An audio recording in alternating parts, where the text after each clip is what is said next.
3, 2, 1, go! They want to run.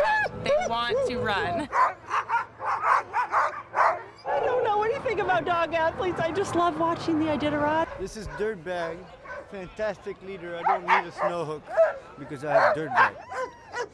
You expect the athlete dog to be so huge and strong and tough, and they're these tiny little guys, just all muscle.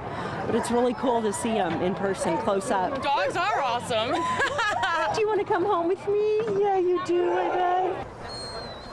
Dogs are always lively, fun, so you yourself have to be lively, fun, always have to have that good attitude to fight whatever's ahead. This is Yules. This will be Yules' first Iditarod.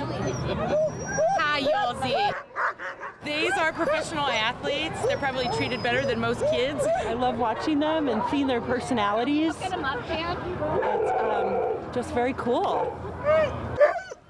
Those eyes will melt ice in anyone's heart. Just look at them.